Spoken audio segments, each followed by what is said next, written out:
de la paratormona, la calcitonina, las vitaminas D2 y D3, los esteroides gonadales y suprarrenales, la insulina, la tiroxina, isomatotropina y ciertamente las sales de calcio y las sales de fosfato.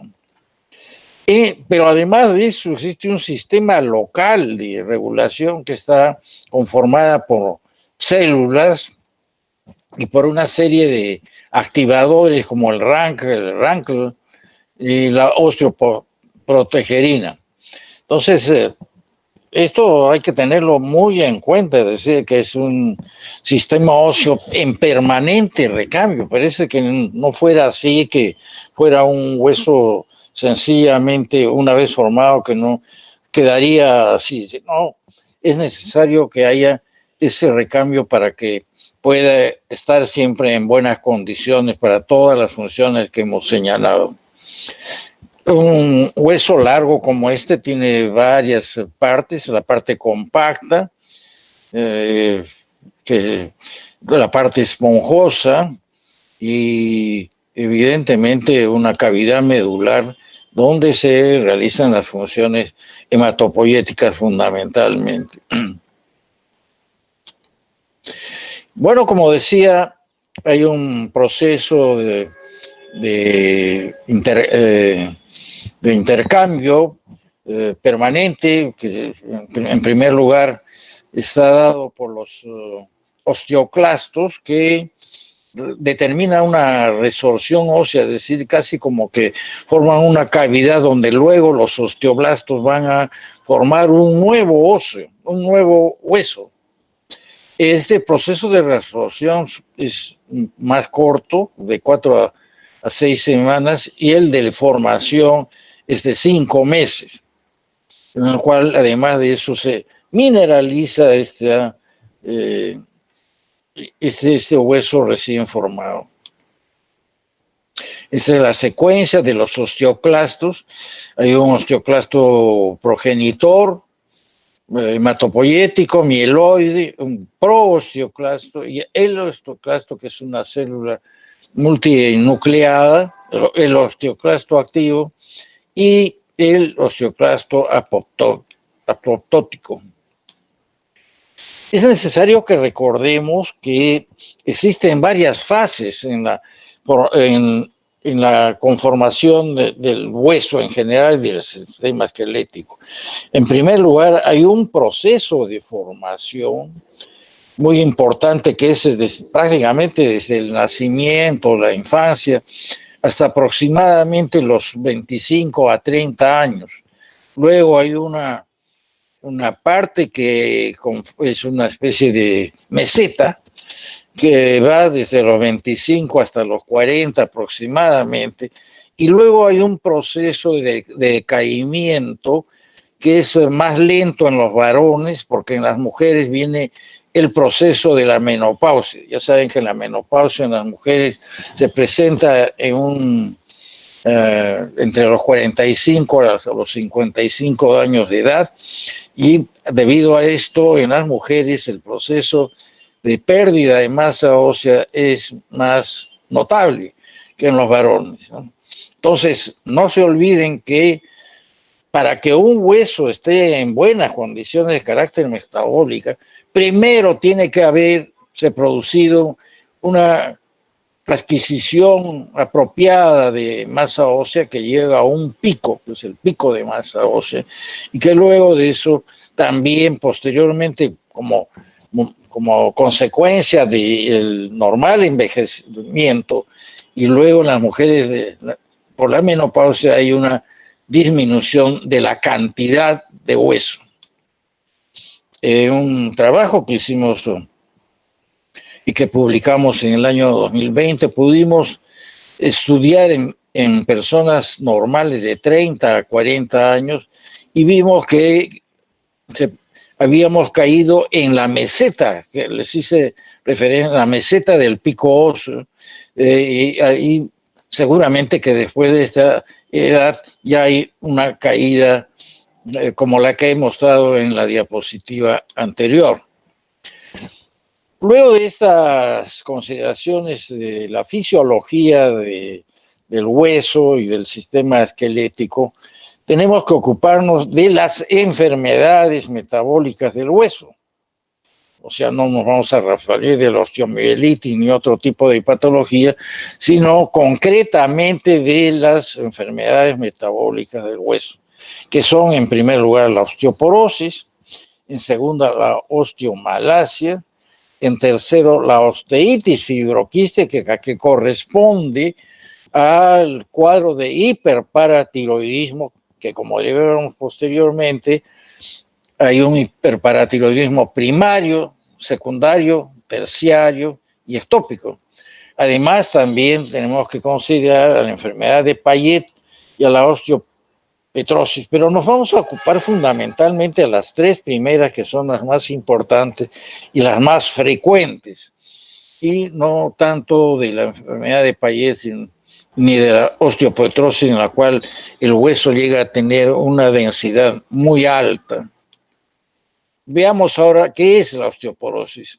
La osteoporosis es un cuadro en el cual hay una disminución de la masa ósea que se acompaña de un deterioro de la microarquitectura del tejido óseo, y eso lleva a un incremento de la fragilidad ósea y de la susceptibilidad a las fracturas. En el año 2019 hemos participado en una investigación en relación a las mujeres con osteoporosis posmenopáusica. Esta figura yo creo que realmente grafica mucho mejor que cualquier definición verbal. Ese es un hueso normal, pueden ustedes ver la cantidad de hueso. En cambio, este es un hueso osteoporótico, en el cual la calidad del hueso es semejante a la de un hueso normal, pero la cantidad está disminuida. Eso es lo que evidentemente caracteriza fundamentalmente a la osteoporosis. Esa osteoporosis puede ser primaria o secundaria. La osteoporosis primaria prácticamente yo diría que es de carácter fisiológico, como es la osteoporosis senil, o sea que se va produciendo por el envejecimiento normal, y la posmenopáusica por el hecho de que en la menopausia hay una disminución de la producción de hormonas de estrógenos, y esto determina una disminución de la cantidad de hueso. Pero dentro de determinadas limitaciones, porque hay que distinguir aquel hueso normal de una mujer menopáusica de aquella que evidentemente tiene una osteoporosis. Para eso existen unos indicadores que vamos a ver posteriormente. Y hay una osteoporosis secundaria que está relacionado con otros factores diferentes, como son los corticoides, como enfermedad endocrina, como es en la enfermedad de Cushing, en la disminución de la secreción de hormona de crecimiento. También tiene relación con la inmovilidad, porque cuando se realiza actividad física o se hacen movimientos en general, la tracción muscular y tendinosa es un factor de estímulo para la formación de hueso. Por lo tanto, la inmovilidad es una condición que puede llevar a una disminución importante de la masa ósea.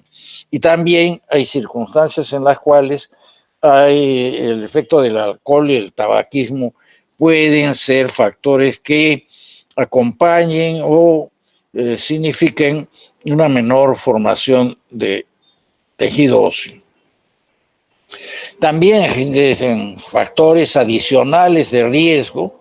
Por ejemplo, las personas de raza blanca y asiática son mucho más propensas.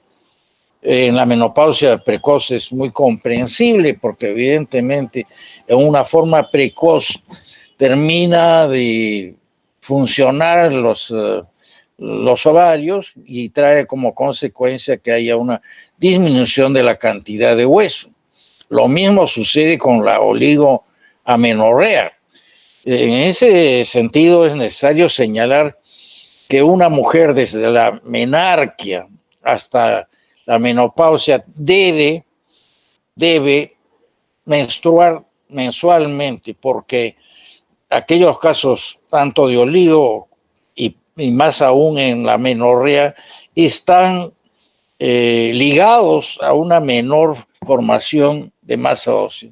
El sedentarismo, por las razones que ya he señalado, lo mismo el envejecimiento, el uso de corticoides, ya lo hemos señalado, el uso de progestágenos de depósito, porque ellos determinan una frenación de la secreción de estrógenos.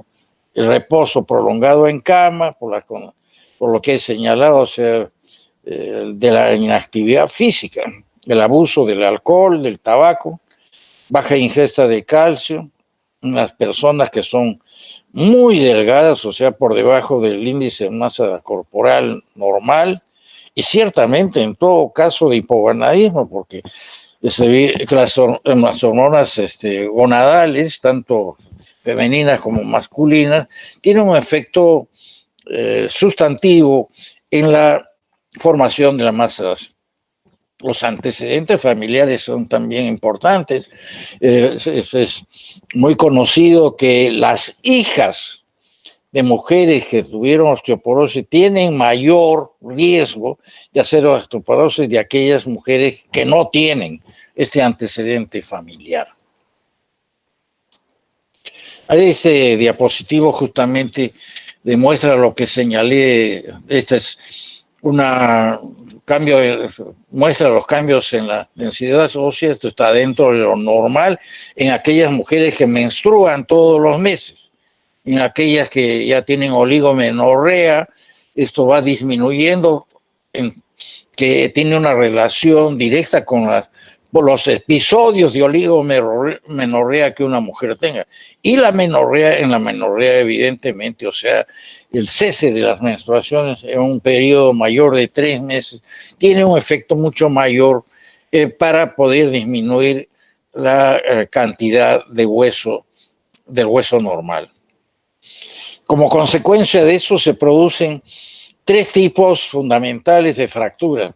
La fractura de Coles, que viene a ser la fractura de la porción distal del antebrazo, la fractura vertebral que se presenta con aplastamiento vertebral y la fractura de la cadera, que en realidad fundamentalmente es del cuello femoral. Entonces, estos son los 3 tipos de fracturas que tienen una relación con la osteoporosis. En la osteoporosis inducida por corticoides es necesario señalar que hay enfermedades particularmente crónicas, como el asma, como el EPOC, la artritis reumatoidea, las enfermedades inflamatorias del intestino, en general las enfermedades del colágeno que requieren la administración crónica de glucocorticoides pueden llevar a una pérdida significativa del hueso que puede ocurrir en tan solo 3 meses, dependiendo de la dosis de corticoides que se utilice y de el tiempo que una persona esté sujeta a un tratamiento de carácter corticoideo. Acá podemos ver en este diapositivo que en relación a la osteoporosis, tanto de cadera como de columna, ciertamente a tanto mayor es la cantidad que recibe una persona de corticoides, va a haber pues un mayor deterioro de la masa ósea. ¿Cómo se hace el diagnóstico de la osteoporosis? Fundamentalmente es a través de la historia clínica, de la determinación de los factores de riesgo que ya hemos señalado anteriormente. El examen físico no da mucha información, pero sí es necesario que echemos mano de una serie de estudios que permiten con mayor certeza poder hacer el diagnóstico de osteoporosis, comenzando por las radiografías y además por la densitometría ósea. Y al final, digamos, puede haber la necesidad de hacer biopsia de huesos para poder, sobre todo, hacer el diagnóstico diferencial con las otras enfermedades del hueso. O sea que hay que tener en cuenta estos exámenes auxiliares para poder tener una certeza de la osteoporosis. Por ejemplo, en esta radiografía pueden ver este aplanamiento de esta vértebra lumbar, en que la parte anterior es menor que la parte posterior de la vértebra, es una vértebra en cuña, que nos demuestra una fractura de la columna vertebral. Acá otra imagen que grafica de una forma muy objetiva esa fractura de las vértebras, lo mismo estas en menor medida, pero ya muestran pues que hay una alteración fundamentalmente en la parte anterior de las vértebras, particularmente las vértebras lumbares. Esa es otra radiografía, pero la densitometría ósea es probablemente uno de los elementos que ayuda mucho. Y acá en azul pueden ustedes ver el rango de la normalidad de acuerdo a la edad de las personas. Y en este caso particular de esta paciente, se puede ver que está muy por debajo o sea, la densidad ósea está por debajo de lo que le corresponde por una edad de aproximadamente 70 y tantos años de edad. Acá también una densitometría de la porción distal del antebrazo. Vean que tiene pues una densidad ósea muy por debajo de lo que le corresponde a su edad. Otra es a nivel del cuello femoral, puede verse que está debajo del rango normal para esa edad. Entonces, el criterio para determinar la severidad de la enfermedad está en la determinación del puntaje T. Es normal cuando es mayor de -1, desviaciones estándar. Osteopenia, cuando hay la desviación estándar de lo normal, está en -1 hasta 2.5. Y es una osteoporosis definida cuando este puntaje T es igual o menor a 2.5. Y hay una osteoporosis severa cuando evidentemente esto es aún muchísimo más bajo. O sea, el puntaje T de masa ósea y la desviación están de la densidad mineral ósea de una paciente comparada con la masa ósea pico en un adulto joven del mismo género. A eso se refiere. ¿Qué cosa es el puntaje T? Repito, el puntaje T de masa ósea es la desviación estándar de la densidad mineral ósea de una paciente, de la densitometría ósea de una paciente comparada con la masa ósea pico en un adulto joven del mismo género. Los marcadores son importantes. Hay los de reabsorción y los de formación. Los de reabsorción son la hidroxiprolina, la piridinolina, la deoxipiridinolina, el NTX y el CTX. Y de formación, fundamentalmente, la fosfatasa alcalina específica, la osteocalcina y el prolágeno de tipo 1. Sin embargo, hay un consenso para admitir que los marcadores bioquímicos no facilitan el diagnóstico de osteoporosis ni predicen la severidad de la enfermedad. Tienen, sí, importancia para el diagnóstico diferencial, es decir, para poder diferenciar una osteoporosis de una osteomalacia o de una osteitis fibroquística del hiperparatiroidismo. ¿Cómo se trata la osteoporosis y nos vamos a referir fundamentalmente a la parte superior de este diapositivo, que es la más importante. Fundamentalmente se refiere a la administración de calcio, 500 miligramos 2 veces al día entre las comidas, en la mañana y en la tarde, de vitamina D entre 400 o 800 unidades diarias y de los llamados bisfosfonatos, en los cuales hay 3 que hay que tener en cuenta. El alendronato, al cual se administra en una dosis a la semana de 70 miligramos. El risodronato, que que comprende la administración de 150 miligramos al mes, o no es o de ácido zoledrónico en la dosis de 5 miligramos en una administración intravenosa lenta una sola vez al año. Uno puede elegir en cualquiera de estas 3 posibilidades. Esta es la que más se usa, la que está más a la mano, que es el alendronato, el nombre comercial se llama Fosamax, y se administra 70 miligramos una vez a la semana.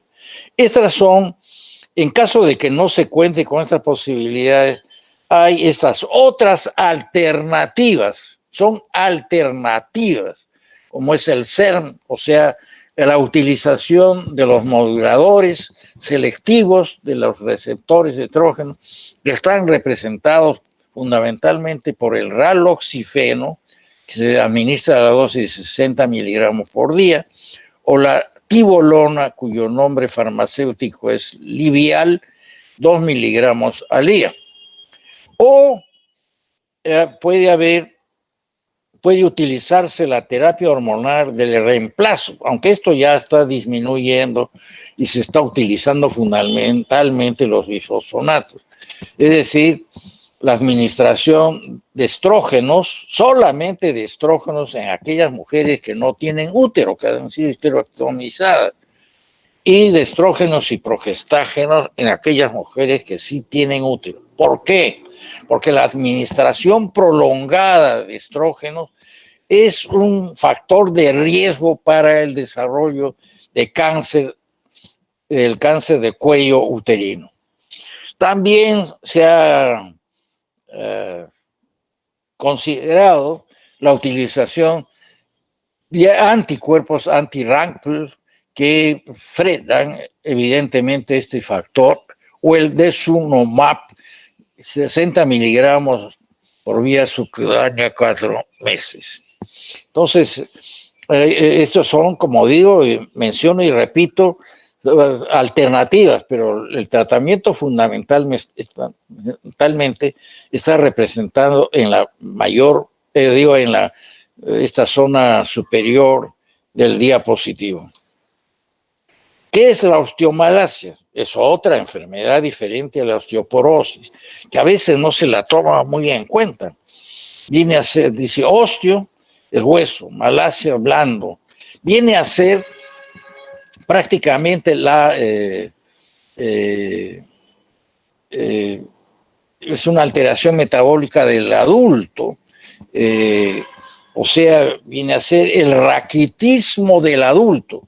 En los niños, como veremos, la osteomalacia se caracteriza no solamente por una serie de alteraciones a nivel pectoral, etc. Vean ustedes la deformación de los huesos. En cambio, en el adulto ya han desarrollado los cartílagos de crecimiento y no hay ninguna deformación. Entonces, la osteomalacia viene a ser un equivalente, sin ser ciertamente lo mismo, de un raquitismo del adulto. ¿Y esto por qué? Porque en la osteomalacia se produce por 2 factores fundamentales, por factores de alteraciones del metabolismo mineral y por alteraciones del metabolismo de la vitamina D. En las alteraciones del metabolismo mineral tenemos que comprender a la deficiente ingesta de calcio, a la mala absorción intestinal de calcio. Esto se ve mucho en aquellas personas que tienen una intolerancia a la leche y por lo tanto al azúcar de la leche, a la lactosa, pero significa que no contar con la fuente más importante alimenticia de calcio, que es la leche.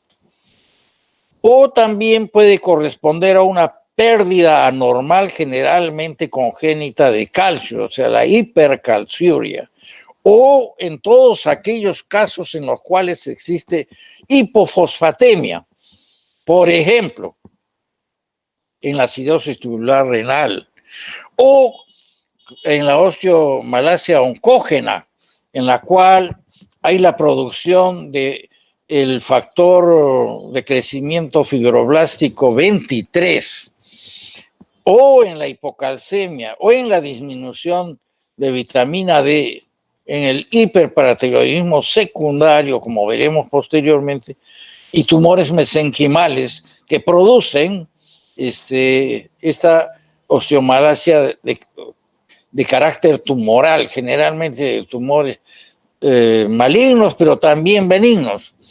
En la hipofosfatemia familiar, que es un trastorno congénito, y en algunos casos por intoxicación ósea por aluminio, particularmente cuando se utilizaba antiácidos con alto contenido de aluminio y en una forma de administración crónica. Veamos ahora las alteraciones de la vitamina, del metabolismo de la vitamina D. En primer lugar, se ha visto que en la medida en que vamos aumentando en edad, o sea, en el envejecimiento, o en la obesidad central, o en la deficiente ingesta de vitamina D, o en la mala absorción intestinal de vitamina D, no nos olvidemos que la vitamina D es una vitamina lipídica, también en la poca exposición a la luz solar, porque en la piel se produce una transformación del hidroxicolesterol a vitamina D por efecto de los altos, la luz ultravioleta. Esto inclusive en países que tienen una disponibilidad de luz solar, pero que por motivos de carácter particularmente religioso, por ejemplo, las mujeres se visten de una forma que solamente se les ve los ojos, porque se cubren todo el cuerpo y por lo tanto no tiene una exposición solar.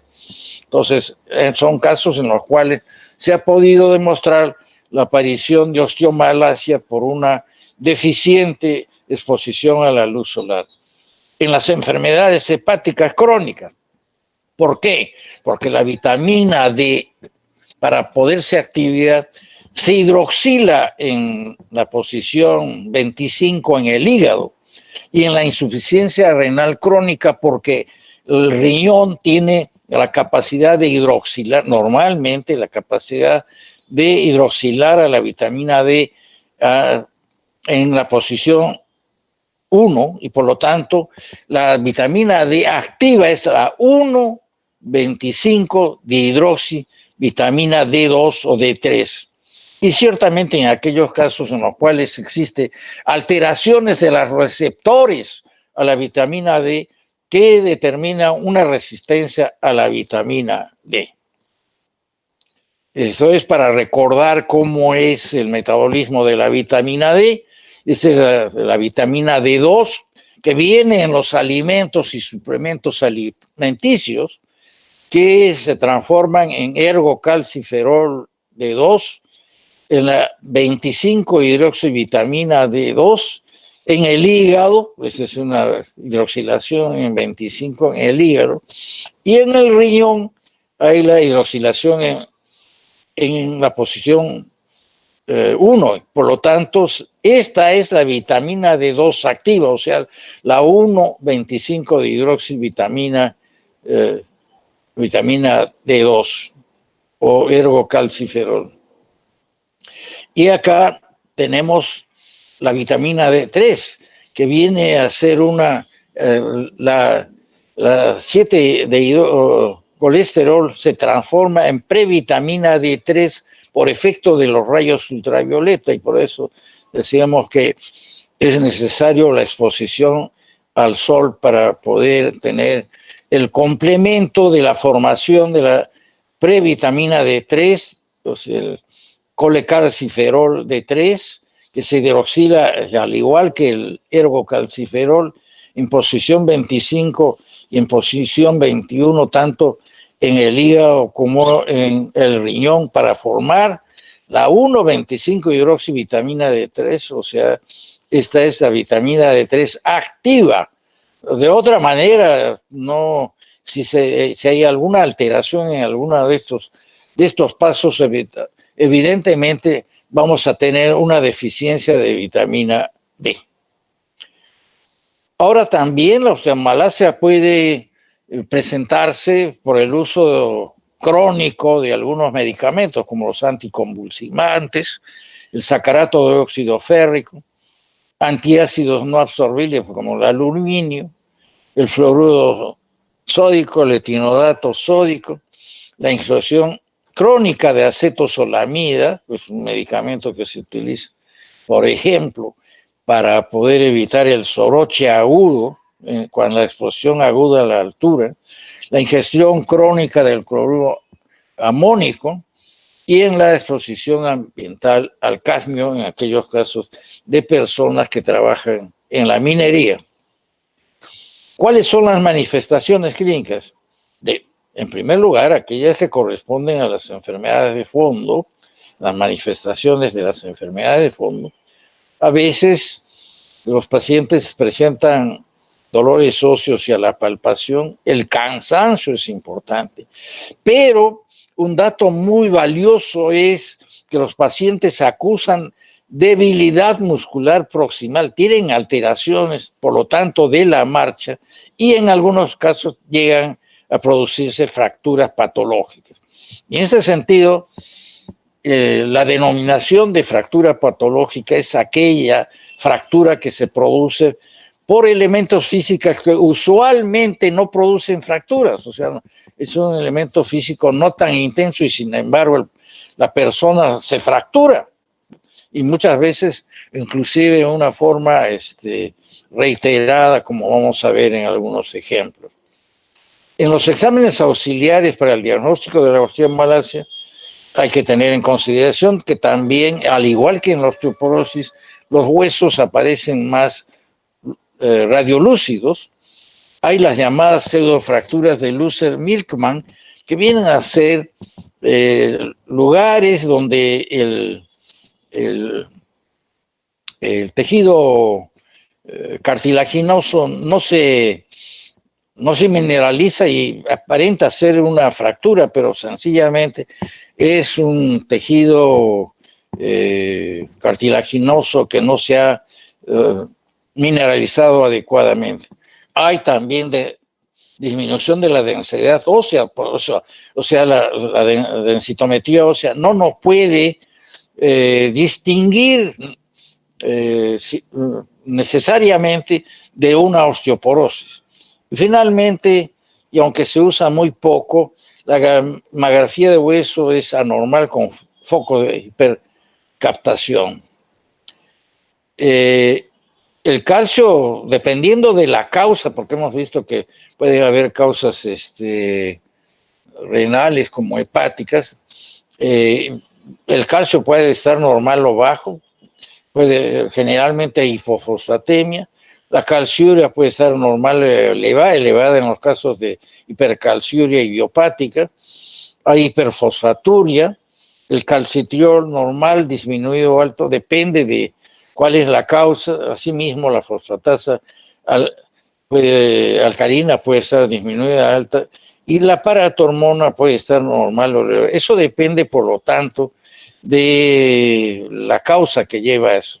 La biopsia de hueso sí permite distinguir muy clara, permite en primer lugar el diagnóstico de osteomalacia y en segundo lugar permite distinguir de la osteoporosis y de la osteitis fibroquística del hiperparatiroidismo. ¿Cuál es el tratamiento?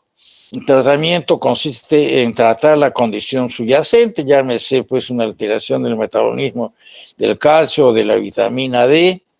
Se administra, por lo tanto, calcio, fosfatos y vitamina D. Acá vamos a hacer una pausa de unos 4 o 5 minutos para que ustedes tomen algunas providencias y además un reposo, porque la clase evidentemente es algo larga. Entonces, vamos a continuar dentro de unos 4 a 5 minutos.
Bueno, entonces vamos a continuar con la clase y nos vamos a ocupar ahora del hiperparatiroidismo.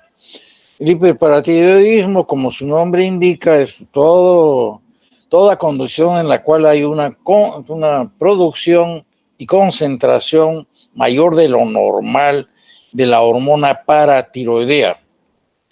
Y se distingue en el hiperparatiroidismo primario, el hiperparatiroidismo secundario, en el hiperparatiroidismo terciario y el hiperparatiroidismo ectópico. El hiperparatiroidismo primario corresponde a la secreción autónoma de paratormona. O sea, cuando digo autónoma me refiero a que no tiene relación con la concentración de calcio. Por el contrario, los pacientes con hiperparatiroidismo no solamente tienen incremento de la hormona paratiroidea, sino tienen hipercalcemia. Entonces, es una secreción autónoma de la hormona paratiroidea, generalmente por un tumor o por una hipersecreción, por un incremento de la producción de paratormona debido a una secreción de todas las glándulas. En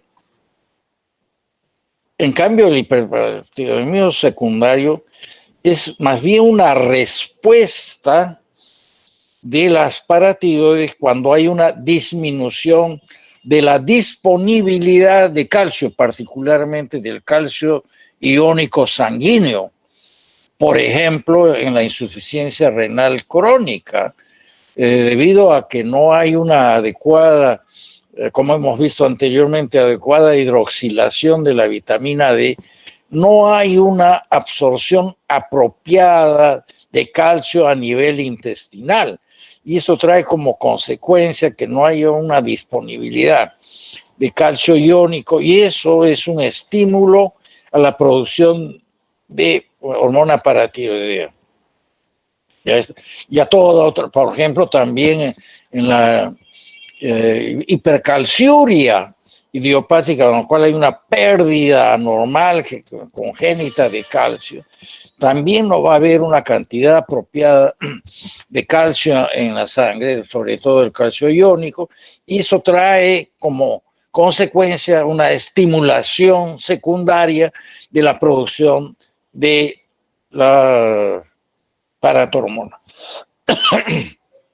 El hiperparatiroidismo terciario se refiere sustancialmente a aquellos que previamente, y esa es una condición a tenerla muy en cuenta, previamente tuvieron un hiperparatiroidismo secundario y que debido a la estimulación crónica de las paratiroides, debido a esa condición, se produce o desarrolla un tumor autónomo en las paratiroides y se comporta, como un hiperparatiroidismo primario. Y finalmente, el hiperparatiroidismo ectópico, que corresponde a la producción de paratormona o sustancias semejantes generalmente en tumores malignos.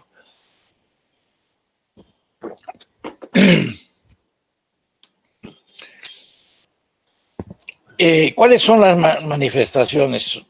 Las manifestaciones son aquellas dependientes de la hipercalcemia, aquellas dependientes de alteraciones óseas y aquellas dependientes de alteraciones renales y urinarias.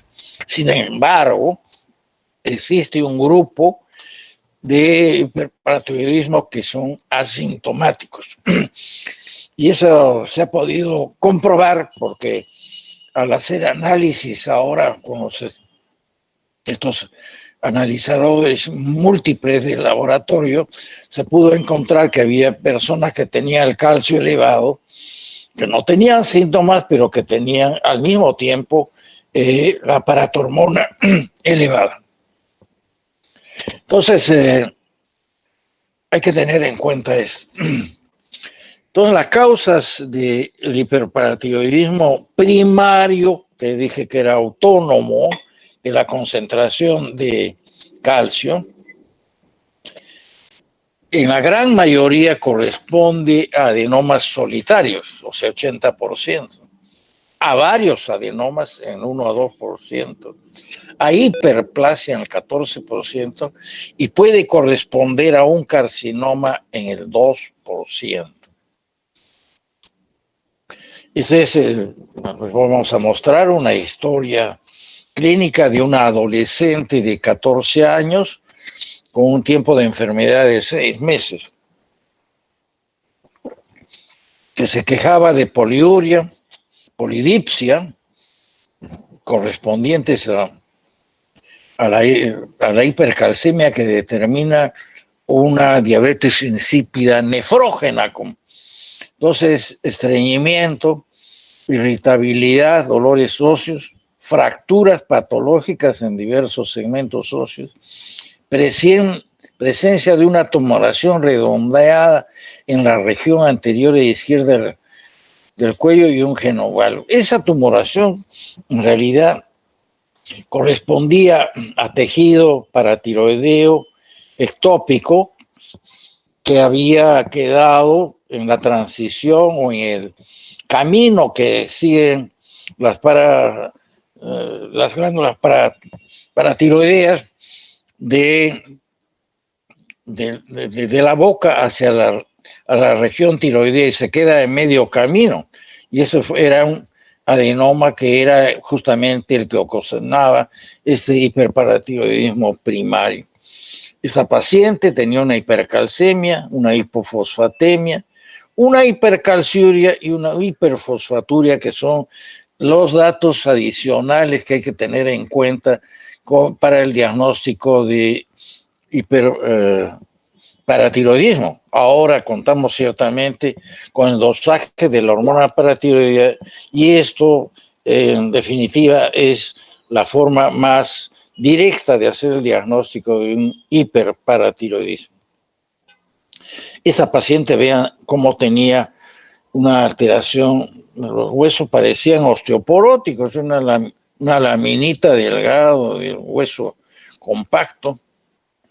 Lo mismo podemos ver en estas radiografías de la rodilla con estas estriaciones, donde hay esta alteración fibroquística, fractura de la cadera, fractura del húmero,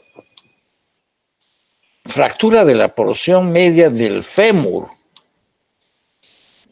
fracturas patológicas porque en realidad los elementos físicos no fueron de tal intensidad como para poder producir una fractura, pero estos pacientes tienen esa susceptibilidad por la alteración que hemos mencionado anteriormente de la disposición de las laminillas óseas. Hay también desaparición de la sustancia compacta de los alvéolos dentarios y hay la llamada reabsorción subperióstica de los huesos largos, en este caso de la mano.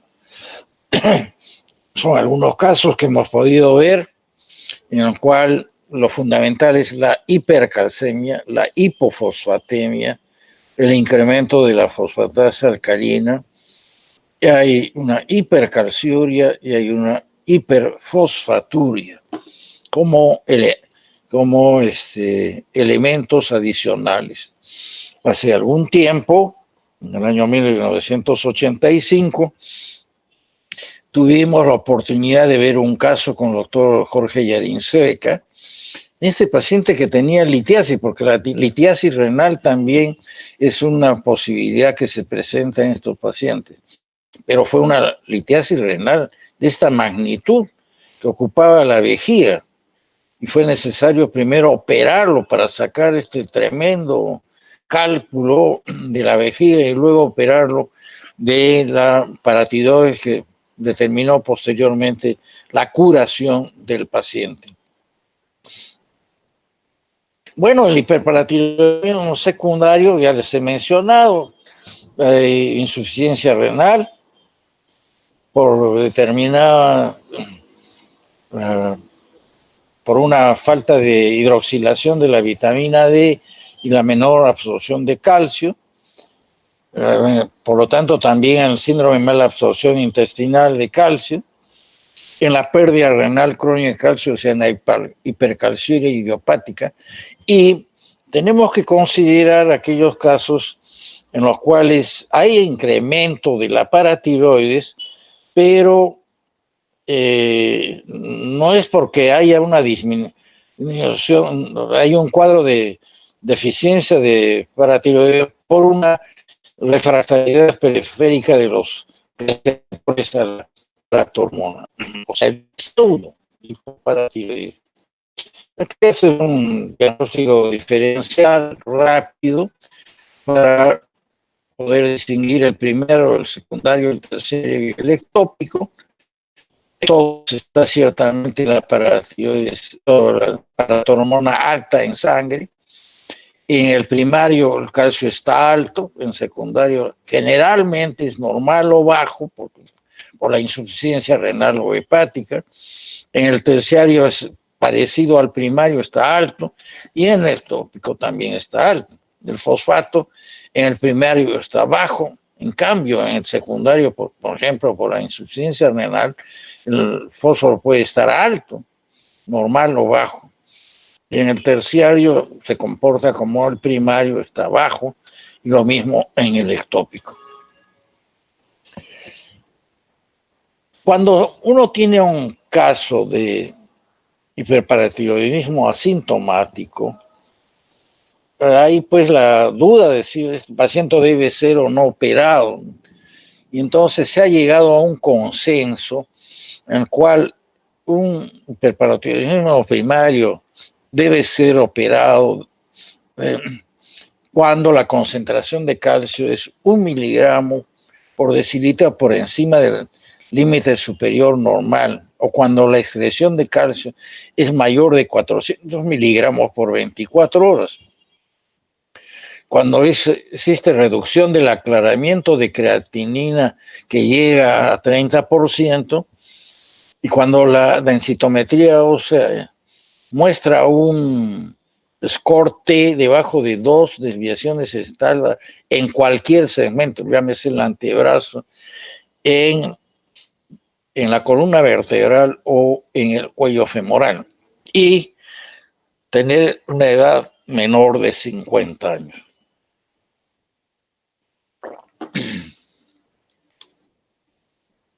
Bueno, esta es otra forma de hacer un diagnóstico entre la osteomalacia, la osteoporosis y la osteitis fibraquística. La osteoporosis, en realidad el calcio está normal, el fosfato está normal, la paratormona está normal, la fosfatasa, etcétera. En cambio, en la osteomalacia, como ya hemos visto anteriormente, depende de la causa.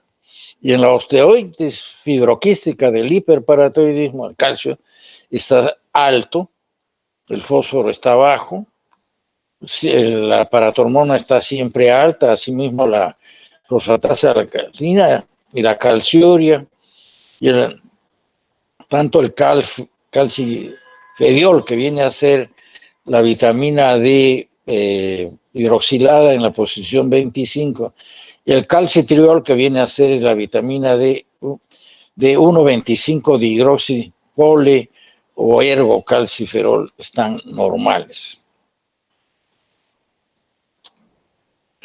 La biopsia de hueso nos puede distinguir de un hueso normal, de un hueso osteoporótico, de un hueso con osteomalacia y del hiperparatiroidismo. O sea, la biopsia de hueso es en última instancia el elemento que nos puede, el elemento de diagnóstico, o sea, el elemento auxiliar que nos permite en último caso definir con toda exactitud de qué enfermedad metabólica de hueso se el paciente tiene, ¿no? Acá unos ejemplos, este es un trabajo que hicimos con el doctor Hidalgo, en que muestra que el score T estaba en menos de 3.3 en el antebrazo. Todo esto es normal. Era una mujer posmenopáusica, en 4 años, todo es normal, pero vean ustedes que evidentemente en la biopsia de hueso tenía una osteoporosis.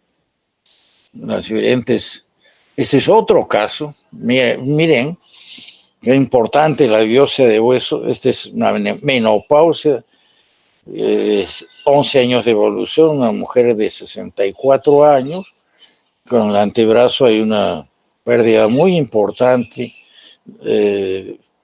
de masa ósea, el score T está por debajo de menos 2.5%. Todo esto es normal, sin embargo, se trataba de una enfermedad de Payet. Entonces, inclusive la enfermedad de Payet podría eventualmente diagnosticarse como una osteoporosis, pero la biopsia de hueso sí permite establecer que es otro tipo de enfermedad metabólica, o sea, la enfermedad de Payet. Vamos ahora a ocuparnos brevemente del hipoparatiroidismo.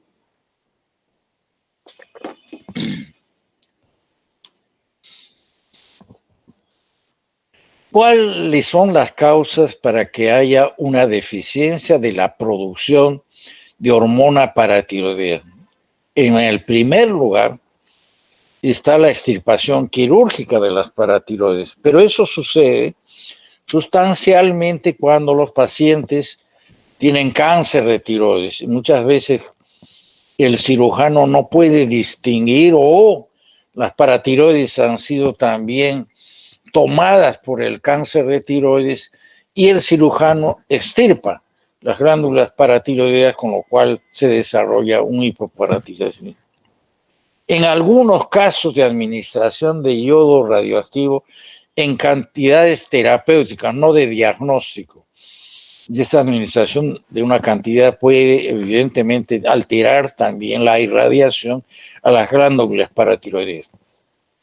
Puede ser la consecuencia de una enfermedad autoinmune de carácter idiopático.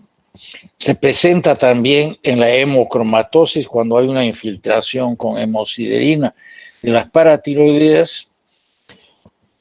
Hay un cuadro congénito llamado síndrome de DiGeorge, en la cual hay ausencia de las paratiroides y del timo, en la deficiencia crónica de magnesio y en la infiltración paratiroidea por tumores malignos de la región cervical, particularmente de la tiroides. ¿Cuál es el cuadro clínico? El cuadro clínico fundamental es de una tetania. Y la tetania se caracteriza por, los pacientes suelen señalar que tienen adormecimientos, hormigueos, particularmente primero en la cara, después en la cara y luego en las manos y en otras partes, calambres con movimientos inclusive muy suaves, la aparición de los signos de Chevostek y de Trousseau. Chevostek es fundamentalmente la contracción muy marcada de los ipsolateral, de los músculos de la cara cuando se percute la cara por delante del lóbulo de la oreja. El signo de Trousseau, que viene a ser el de la mano de partero, puede ser una tetania franca en la cual pues evidentemente hay contracciones musculares, inclusive puede haber hasta un cuadro similar al asma por contracción de la musculatura bronquial o de cólico